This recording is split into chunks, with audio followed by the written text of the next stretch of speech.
Whew. There she goes. So J-Schwag here. What I'm showing you right now is a method to use to start fire while you're in the wilderness that works particularly well if you're lost. What I have burning in front of the camera right now in the rain, this is just a cotton ball that has been rubbed with Vaseline.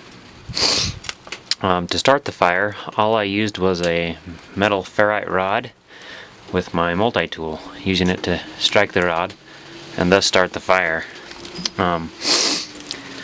What I like about these kits is that you can put them inside a film container. Film containers these days are a little harder to get a hold of.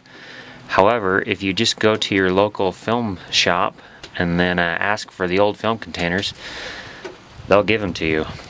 And so, for free. I actually went and did that very thing and ended up with a whole box of them. I have them all here in a bag in front of you.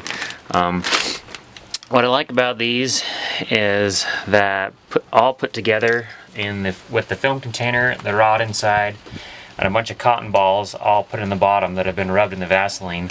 The total weight of this kit is about 0.75 ounces. It works rather well. This kit that I have here is actually 15 years old. I used this when I was a teenager, when my mom would send me out.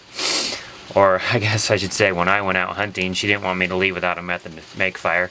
This is one of those cotton balls that was in that kit. Keep in mind this cotton ball here is about 15 years old, and just like that, it starts just like it was a brand new kit. I mean, wow, 15 years old. And works just like it did from day one. You can get the film canisters for free, like I mentioned. The cotton balls, you can get them in bags of, how many are in here? I think there's 200 in this bag, which is quite a bit. Costs about $2. The real effort goes into getting the ferrite rods. What you do is you go to eBay and you can get an entire bag of rods for about, I don't know, a couple bucks. What you need to make sure of when you get the rods is that they are no longer than 2 inches, because that's about how long the film canister is 2 inches.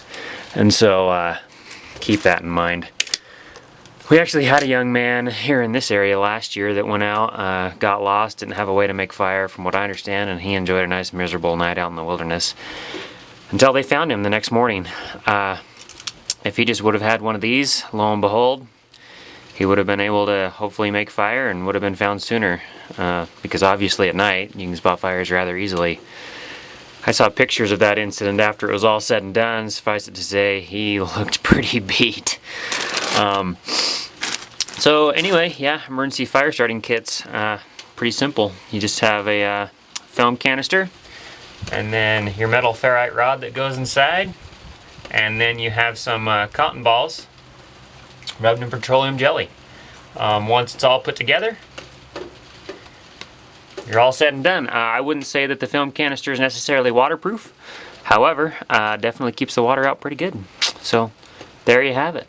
Low cost, no cost idea from